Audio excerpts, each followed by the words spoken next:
Erdogan. Bari mu dakata a nan kada abin ya tsayi yan uwa, amma a daidai wannan guri ya kamata mu gano cewa wayannan hukumomin leƙen asiri, hukumar leƙen asirin Birtaniya, hukumar leƙen asirin Isra'ila, hukumar leƙen asirin Amurka, wayannan su ne hukumomin leƙen asiri wayanda suke da hannu dumu-dumu don lalata mana wannan addini. Kuma wallahi firƙoƙi da yawa na addinin musulunci ana gudanar da su ne ƙarƙashin jagorancin waɗannan hukumomi, Mossad, British Intelligence Service da kuma CIA. Idan an duba rahotanni na gaskiya mai ɗaci kashi na 7 da kashi na 8, idan aka haɗa da wannan rahoto za a ga abubuwa sun fito kuma za a fahimci wani abu da ba a fahimce shi ba. Lallai ya kamata mu sa ido mu mayar da hankali kan maganar rarrabuwan nan tamu. Rarrabuwan nan 'yan uwa, kafirce-kafircen nan, mushkance-mushkacen nan, wallahi tallahi 'yan uwa, 80 ko 90 cikin 100 wallahi Mossad ake wa aiki, CIA ake wa aiki, British Intelligence Service ake wa aiki, ba Allah da Annabi Muhammad ake wa aiki ba addinin Allah ake wa aiki. A tsaya a mai da hankali, a yi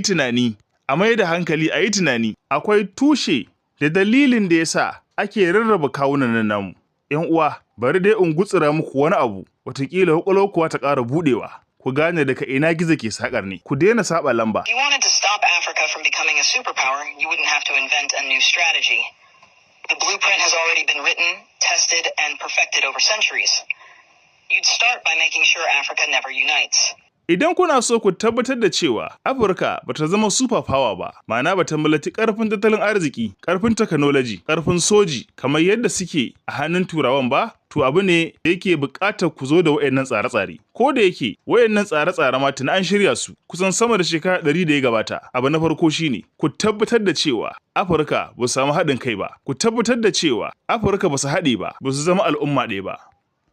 The easiest way to do that is by keeping people divided along ethnic, tribal, and religious lines. If they ever start working together, remind them of past grievances. Stoke old wounds. Fund separatist movements. Keep border disputes unresolved. Make sure every time they take one step forward, they take 2 steps back because they're too busy fighting each other. Hanya mafi sauƙi gurin tabbatar da cewa ku rarraba kawunansu ita ce ku tabbatar da cewa mutane ku rarraba su, kun haɗa rigima tsakanin al'ummatai, ƙabilu da kuma rabe-raben addini. Ma'ana ku yi amfani da addini gurin rarraba su. Jama'a kuna jin magana daga bakin masu ita? Duk lokacin da kuka ga cewa sun yi yunƙura domin su tabbatar da sun yi rayuwa ta bai ɗaya, ku tarwatsa su, kar ku bari hakan ta zama musu hanyar samun yanci. Duk lokacin da suka yunkura domin takawa mataki na gaba, ku tabbatar da ce kun mayar da su baya, kun raba kawunan su, kowanne ku mayar da shi ya zama busy domin yana rigima da ɗan uwansa. You'd install leaders who serve foreign interests, not their people. Find the most corrupt, the most easily manipulated, the ones who crave wealth and status more than progress. Offer them power in exchange for loyalty. If a leader rises who actually cares about Africa, get rid of them. Assassinate them if necessary. But if that's too messy, just destabilize their government and back a coup. Kada ku yadda samu shugabanni wayanda suke da sha'awa da kuma aƙida ta ci gaban Afirka da kuma ci gaban ƙasashensu. Ku nemo wayanda suke mafi lalacewa su, 'yan cin hanci da rashawa, wayannan sun fi saurin sarrafawa, wayanda za su yadda da jin daɗin rayuwarsu su wofantar da al'ummarsu, wayanda sun fi girmama abin da za su samu fiye da ci gaban ƙasarsu. Wa'annan su ne za su yi mana cikakke biyayya, su za su yi biyayya ga abin da ake bukata. Idan kuma aka samu wani shugaba ya taso, shi yana lalle ya mai da hankali cewa sai ya kula da Afirka, ku kawar da shi, ku yi masa kisan gilla, idan hakan zai muku cikin sauki. Idan kuma hakan ya ƙi yiwuwa, to ku rikita gwamnatin, ku harkiza masa gwamnatin, ku yi destabilizing gwamnatin, daga baya kuma ku shirya mai juyin mulki. Idan an ƙara samun wani ya ƙara tasowa da kishin ƙasa, ku nuna masa misalin abin da ya faru ga ɗan uwansa. Idan wani ya taso da magana cewa a haɗe kan Afirka, to ku kawar da shi tun gabanin idea ta fara yaɗuwa ga mutane. Just destabilize their government and back a coup. If they talk about nationalizing resources, make an example out of them. If they try to unite Africa, take them out before the idea spreads. You'd keep Africa economically weak by making sure it never industrializes. Let them export raw materials, but never process them themselves. Control the mines, the oil fields, the rare earth minerals. Keep them selling cheap and buying expensive.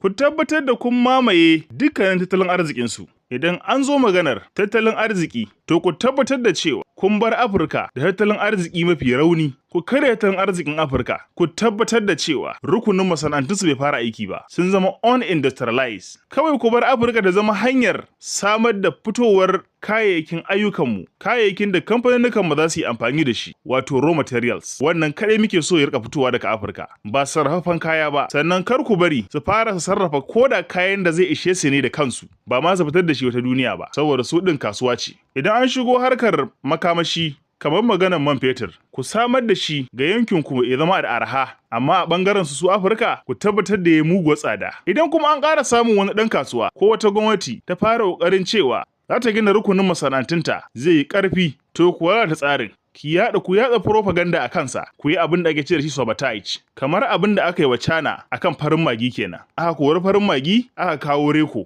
aka kawo mista, aka kawo ragowar kayan ɗanɗano da yawa. An kori farin magi ne saboda China ce take samar da shi. An yi sabotaging, an ƙirƙiri wasu rahotanni na ƙarya a kansa. Wannan shine abin da wannan mata take nufi a yanzu. Ku yi sabotaging. Idan wani ɗan kasuwa ya taso a hakan dai, to ku sa wa ƙasar takunkumi ta yadda za ku karya tattalin arzikin ƙasar gaba ɗaya, har da shi ɗin ma baki ɗaya.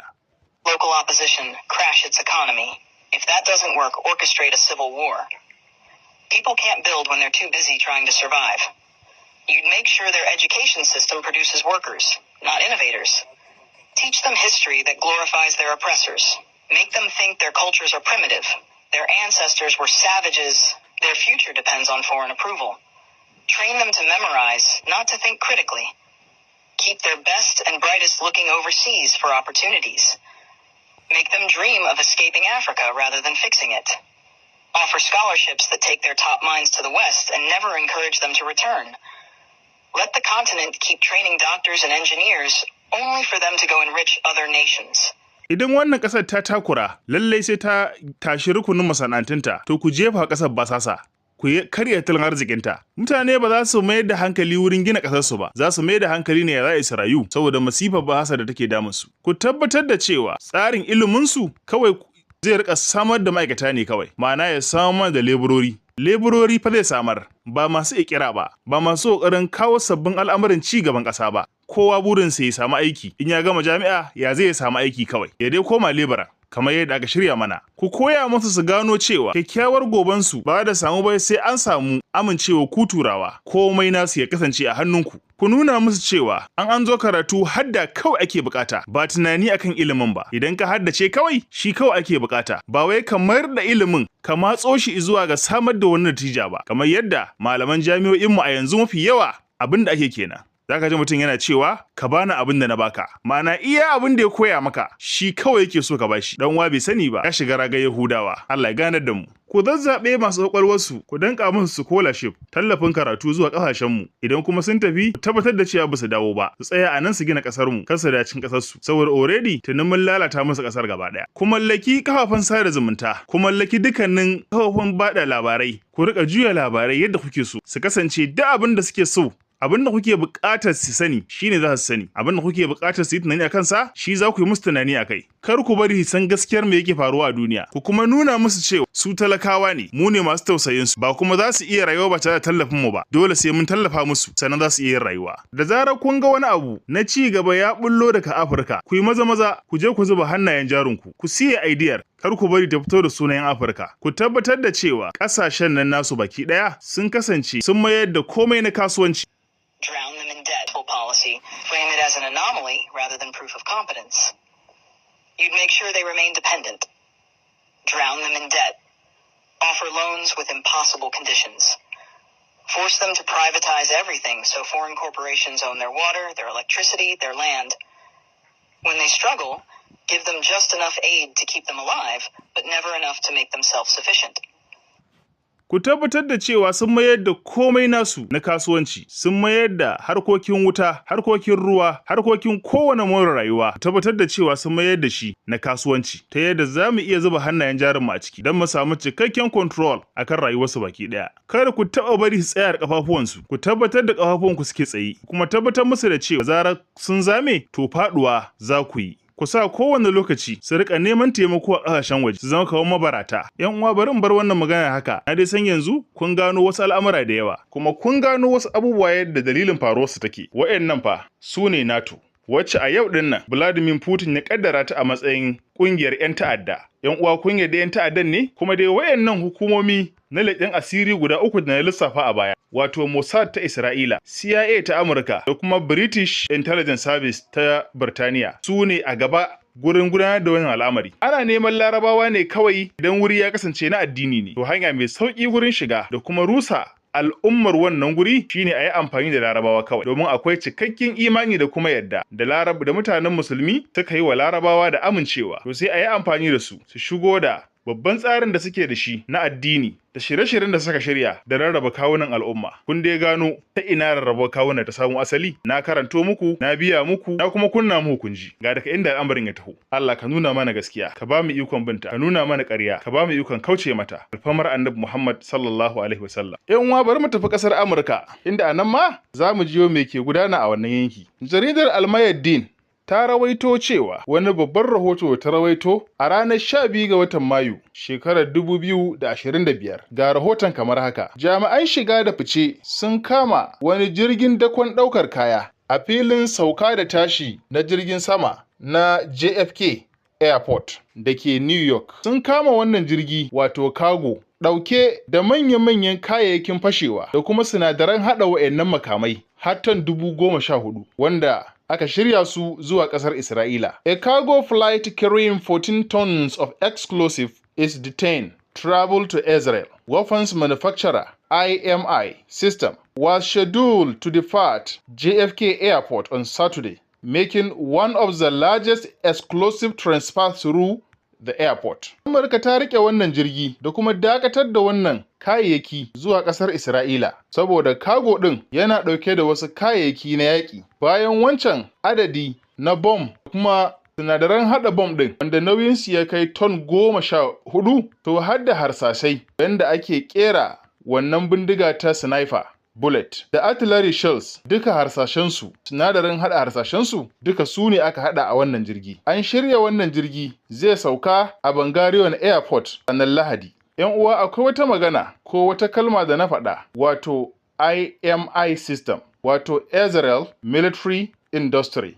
Bincike na abin da ya nuna min shine sama da ƙasashe 70 a duniya hukumomin sa ido da kuma ba da tsaron cikin gida a hannun wannan hukuma suke karɓar makamansu da kuma alburusansu. Ƙasashe 70 a duniya. Tambaya a nan shine me dalilin da yasa Amurka ta rike wannan jirgi? A gefe guda Trump ɗin dai ya wallafa a shafinsa na X cewa daga gobe karfe 9 na safe dukkanin Amerikawa za su samu ragin kaso 30 zuwa kaso 80 cikin 100 na kuɗaɗen da suke kashewa yayin duba su da kuma siyan magunguna. Saboda Amurka kusan tafi kowace ƙasa tsadar harkar lafiya. Wannan ya biyo baya na wasu kwangiloli da wasu kamfaninnika da ya rushe wanda ake ɗiba kuɗaɗen ƙasa kuma ke tura kuɗaɗen zuwa Isra'ila. Na kawo muku rahoton kamfaninnikan da ya tutse Elon Musk kuma ya gano cewa duk kuɗin da ake tarawa a harkar lafiya Isra'ila ake hankadawa.